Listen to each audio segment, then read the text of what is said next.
sound that rain make when you're driving. You too? It's like hypnotic. Uh-huh. Wants to put you to sleep a little bit, huh? Yeah. That makes sense. Yeah, it reminded me when I was in Alabama, we had tin roof. Oh, The roof of the house made of tin. I can only imagine. And then when it rained, it was like music. I bet. You sleep like a baby.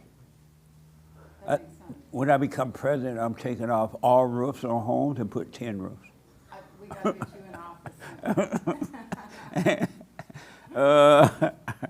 But good. So what did Santa bring you? Oh my gosh. So much. Peace, Peace? happiness, love, all the good things. AirPods, Impart? AirPod Pros. What? Oh, that's those things for your ear? Real things. Yeah. Oh, Yeah. But most of all, growth. growth? Spiritual growth. Right on. Yeah. That was about 2025 was my favorite year Oh, nice. so far because I experienced the most growth Nice. during 2025. Yeah. It was an interesting year. Yeah. What's your son's name? Samuel. His first name's Samuel. He goes by Neil. Samuel. Samuel. Can you, what did Santa Claus bring you?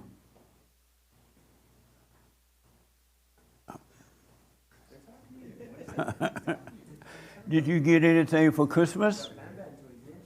What'd you get?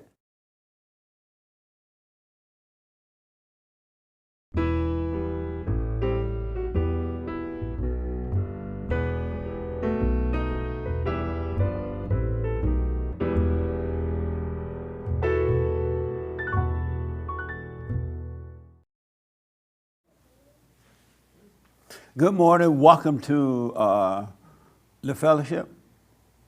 And Happy New Year.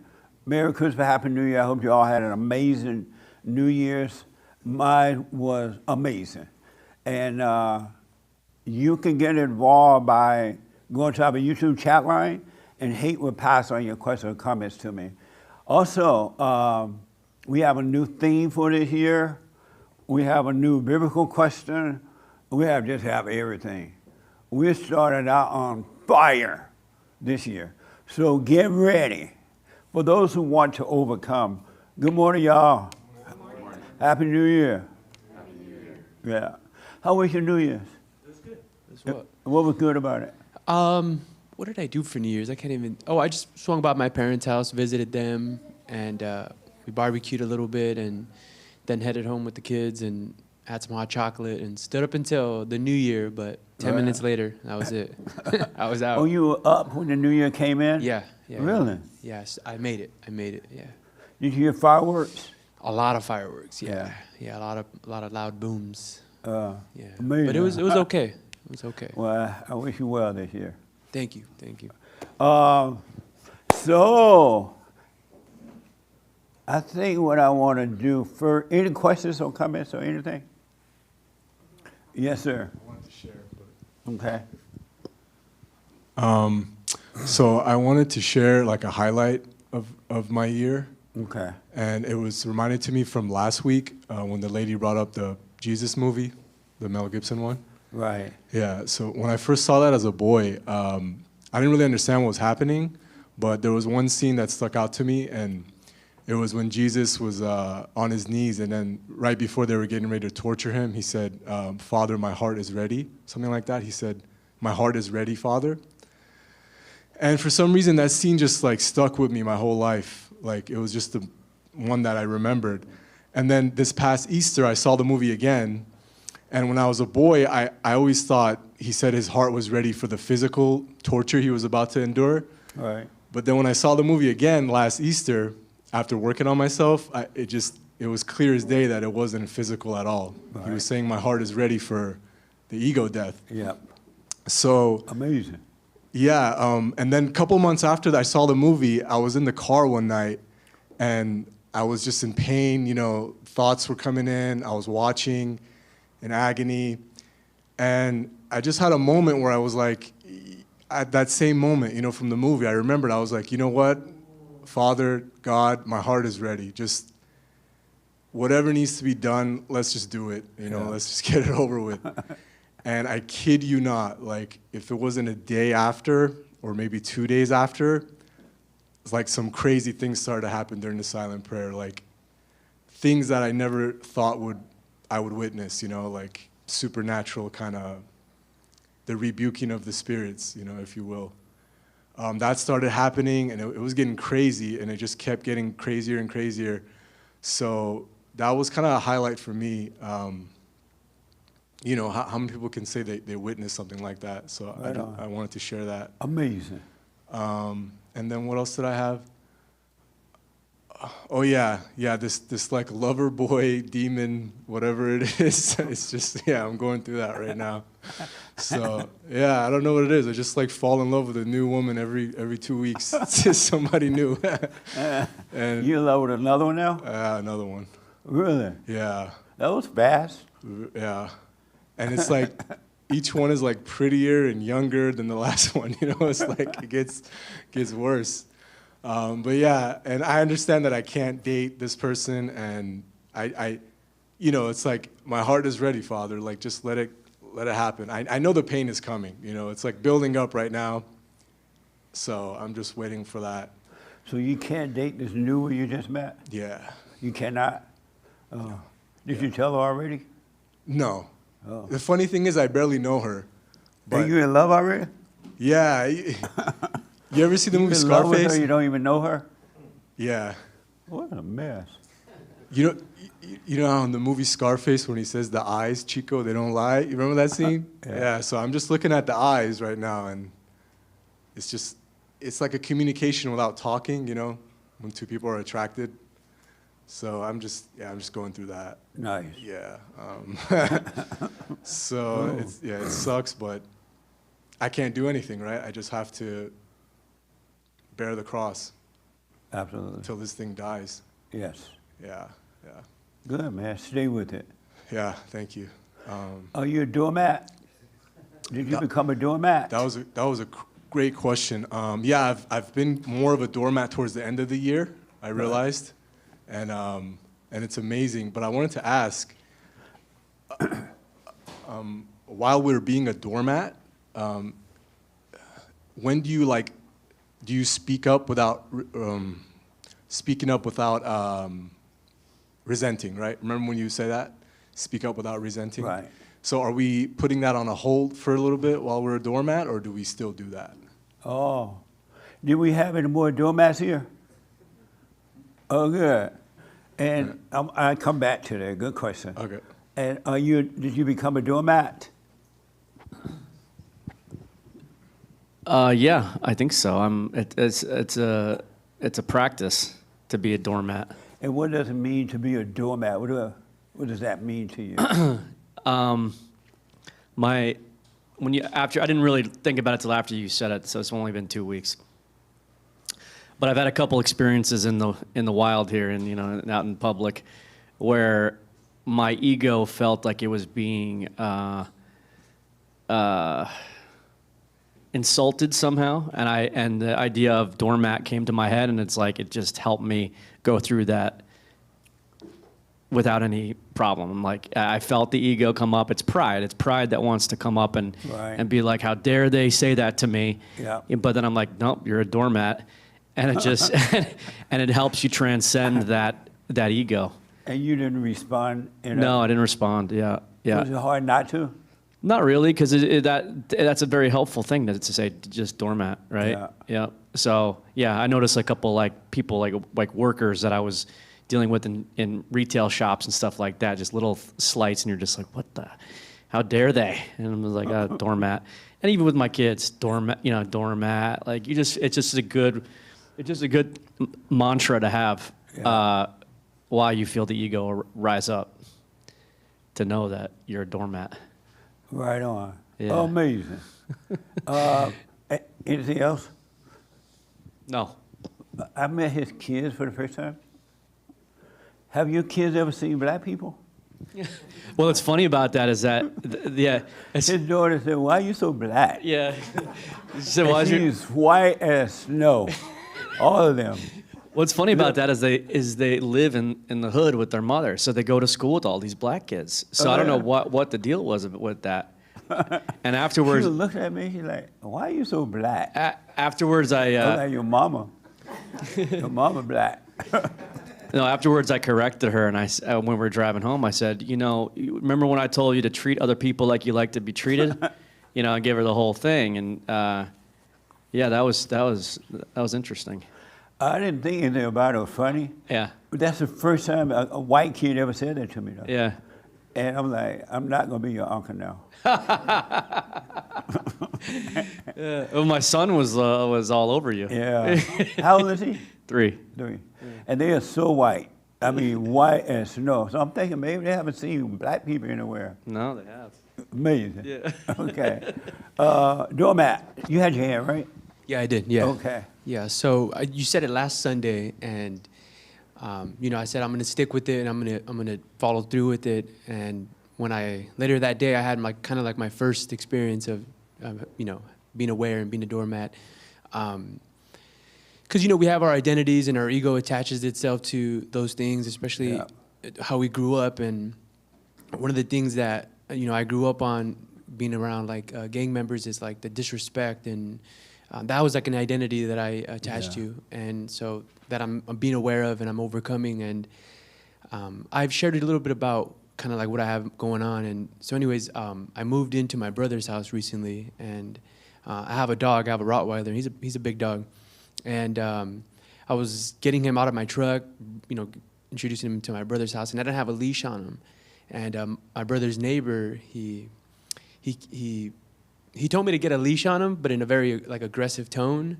And that was right there, I thought of being a doormat. And I just got my dog and I just put him on a leash, and I just took him to the back. I just ignored him. I didn't say anything, but Did you feel something about it when he said that? I could feel the ego trying to trigger me, Yeah. trying to get me to react and stuff like that. And I just, like I said, I didn't react, got my dog on a leash, and took a deep breath and just was able to become aware and just watch it, watch how that thing is trying to get me to trip on it and say anything. And just in working on myself, I can just see it was also attacking him right in that moment where it was.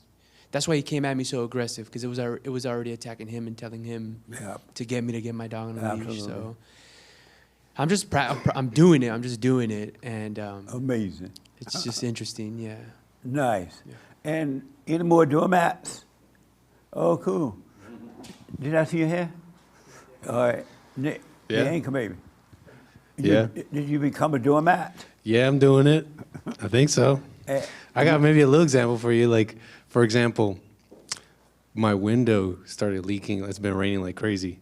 My window leaked a little bit, so I let my landlord know. And then he comes to me. He's like, "Oh, if you're a little rough with that window, you gotta be careful, or you might ruin it." In my head, I'm like, "I'm so gentle now. I'm so gentle now. I'm careful now." And I'm like, "Wait a second. No, I'm kind of rough."